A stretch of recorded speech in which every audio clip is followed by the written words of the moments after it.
Assalamu alaikum. We begin with Allah's name, the most gracious, the most merciful. May Allah's blessings and peace be upon His beloved Prophet alayhi salatu wassalam. For centuries now, Muslims have been researching and studying the Prophet's biography without a proper visual aid. And by this I mean something that shows the topography, i.e. the features and layout of the city as it was during that age. Now, after nearly a decade of working on the Prophet's biography, alayhi salatu wassalam, I am honored to present to you Mecca at the dawn of Islam. I pray that it becomes of great benefit to educators and researchers, both Muslims and non-Muslims, interested in this time period.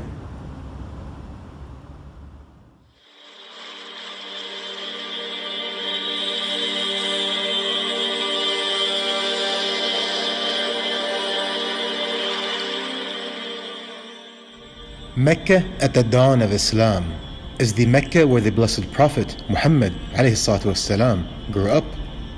It is the Mecca where the first revelations of the Quran were revealed. The holy city's borders are beyond just the town around the Kaaba, but rather also holds within them Mount Arafat, Mount Hira, and Mount Thor.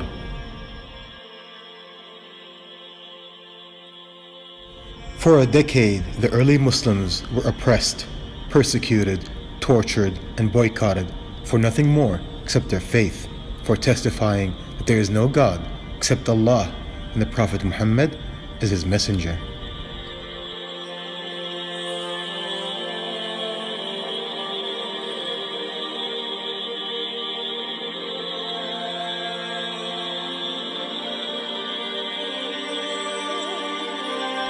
To the east of the city, we see the location of Mount Arafat, with Ghar Thor or Cave Thor to its west, just north of the city, and to the east and northeast we see where Mina is, and above it, the Cave of Hira.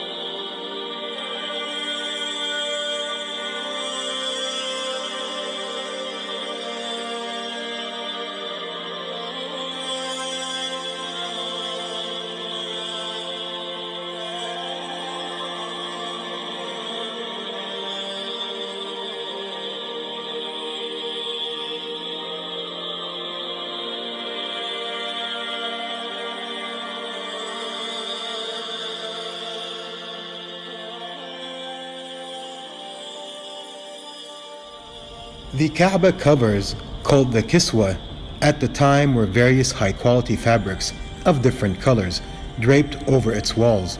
The Zamzam well, water, is raised here for illustration, but is usually far lower and deeper in the well.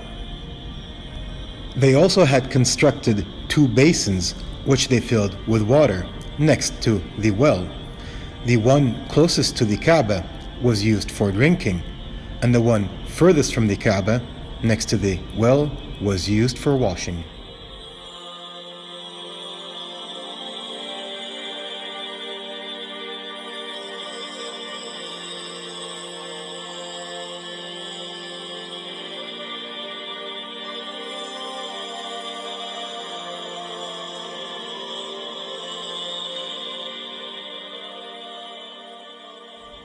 The southern half of Mecca had the homes of the two most prominent companions of the Prophet Muhammad ﷺ, Abu Bakr as-Siddiq radiyallahu anhu, the first of the rightly guided caliphs, whom even prior to Islam was the Prophet's closest companion. To his west, at the base of Mount Umar, was the home of Al-Khattab, where the great Umar ibn al-Khattab radiyallahu anhu, the second of the rightly guided caliphs, was born and raised. Moving north towards the heart of Mecca, we have the two Ajyad valleys to our east and the Kaaba centered in the valley of Mecca. To the west of the Kaaba, we have Dar al-Nadwa, which was their house of Congress, where all major decisions were made in a meeting that would include all the top noblemen of Quraysh. To the south of the Kaaba, we see the home of Hani radiallahu anha, which was where the Prophet Muhammad والسلام, was awakened and taken on the miraculous journey of Al-Isra and Mi'raj. To her east are the homes of Abdullah ibn Jad'an, where the Fudul Pact had taken place when the Prophet Muhammad was 15 years old. And further into the Ajyad Wadi, we see the home of Uqba ibn Abi Mu'ayt, one of the Prophet's severest enemies. Further to his east is the home of Abi al-As and his wife Zainab radiallahu anha, the daughter of the Prophet Muhammad alayhi salatu wassalam. In the opposite valley to their north is the home of the wickedly evil Abu Jahl.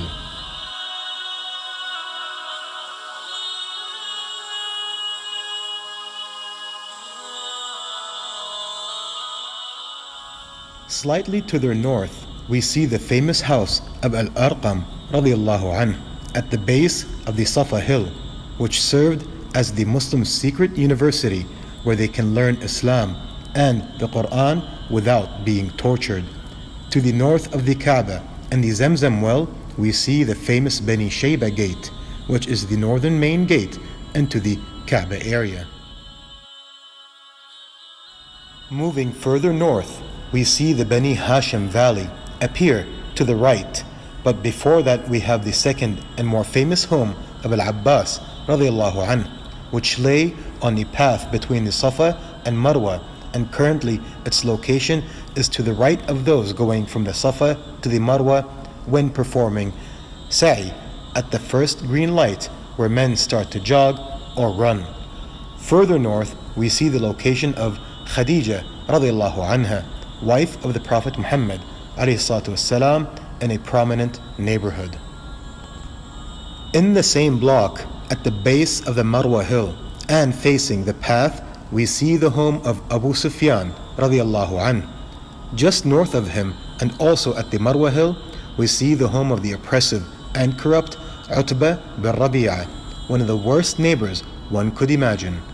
And the closest to the home of Khadija was the house of Mu'tib bin Abi Lahab, who unlike his evil father eventually did embrace Islam.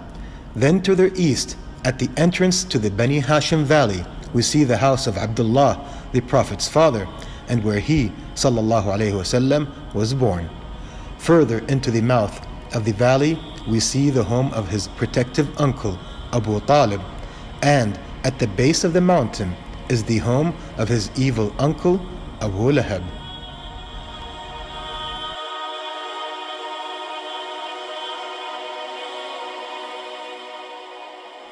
Moving further north, we approach the entrance to the Bani Amr valley, and at the base of the mountain, just south of its entrance, lay the properties of Al-As bin Sa'id, father of Sa'id ibn Al-As radiyallahu anhu.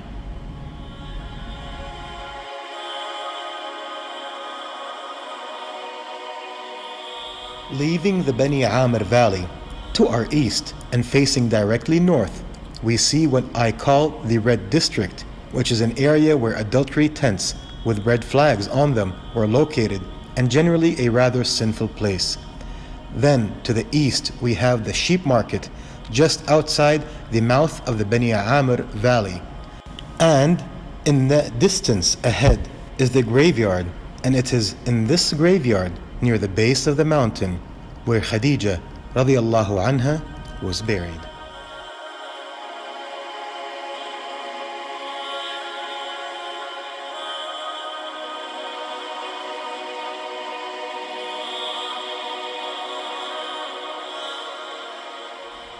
From this beautiful, informative view, we can see the key mountains of Mecca. What is important to highlight is that north points to the right of the screen in this view, and south is to the left. Straight ahead and up from this viewpoint are the western mountains. It is relevant to note that Mount Hind, Mount Delma, and Mount La'la' are all parts of Mount Qayqa'an and are commonly simply referred to as Mount Qayqa'an. Likewise, it's clear from this view that the Safa hill is actually at the base of Mount Abu Qubais, which is the famous mountain where Allah's Messenger sallallahu alaihi wasallam first declared publicly his call to Islam, while standing on top of it and facing the city and the Kaaba. This next group of labels shows the other key locations, such as some of the famous wells, markets, and main routes in and out of Mecca. Of relevance to highlight is that it is the northern route to the right of the screen, which forks into two routes, one of which curves eastward, then back south like a U-turn behind the mountains below, and leads to Mount Arafat. If one does not follow this eastern curve south, then they end up face to face with Mount Hira. This final group of labels from this view shows the main neighborhoods based on tribal distribution. While some clans were more dispersed, here are the main areas that belong to some of the main branches of the tribe Quraysh. Both Ajyad valleys belonged almost completely to the formidable Bani Makhzum branch, and to their north is the Bani Hashim stronghold, where the Muslims were boycotted. It is there that they were trapped and remained on high security alert for 3 intensely oppressive and difficult years. There they endured severe hunger and isolation until the boycott ended. Bani Uday had initially lived in the area between the Safa hill and the Kaaba, but after several clashes with other clans, they became allied with the formidable Bani Saham clan and relocated, with most going to the area at the base of Mount Umar and a few at the base of the mountain in the Hujun Valley, which leads westwards towards the Fatima Valley.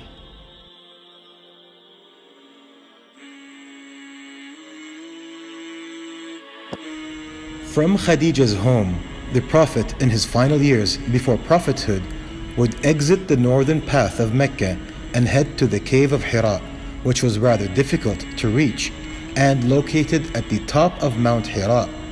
It is there on that destined blessed night in the holy month of Ramadan that the first verses of the Quran were revealed.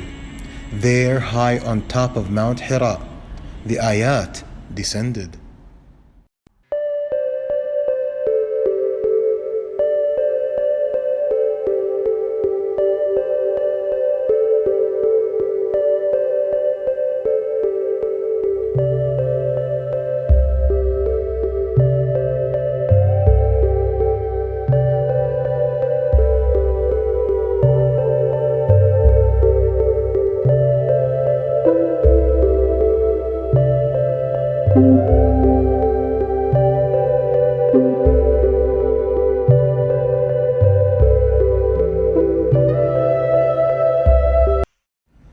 After Muhammad's prophethood, ﷺ, he was met with severe resistance. Then, after 10 years of severe oppression, persecution, and torture, Allah gave permission for migration to Medina. Meanwhile, Quraysh plotted to kill the Prophet Muhammad ﷺ and chose a group of nobles from amongst them to perform this evil act. As the great and courageous Ali bin Abi Talib radiyallahu anhu slept in the Prophet's bed as a deception, the Messenger of Allah sallallahu alaihi wasallam made his way to the home of Abu Bakr radiyallahu anhu, who had already prepared everything for the journey. From Abu Bakr's home, the Prophet and Abu Bakr moved south out of Mecca towards the cave of Thor. When Quraysh became aware that their target was no longer in a city, they sent urgent search parties throughout the land and placed a large ransom for anyone who would find and kill the Blessed Prophet ﷺ. For 3 nights, Allah's Messenger ﷺ and Abu Bakr radiyallahu anhu hid in Ghar Thor, after which they took the long and dangerous journey to Medina. It was only after this migration that the call to prayer was established publicly and Islam grew strong and eventually liberated Mecca. Mecca, which remains the holiest city in Islam, and pilgrims till this day perform Hajj every year and praise Allah night and day. Allahu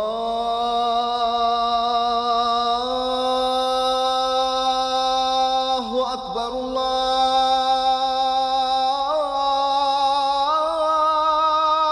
Akbar.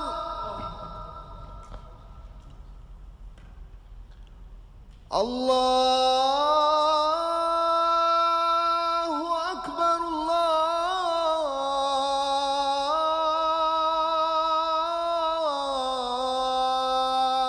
Allahu Akbar.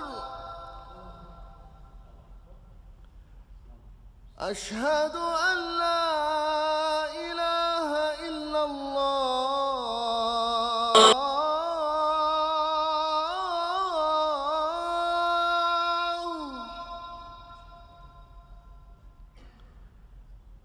أشهد أن لا إله إلا الله.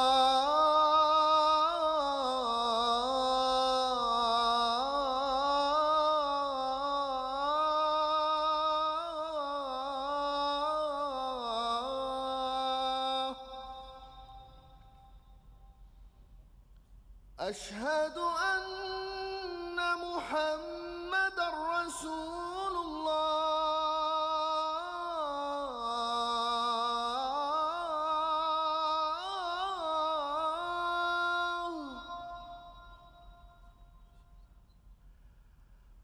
أشهد أن محمدا رسول الله.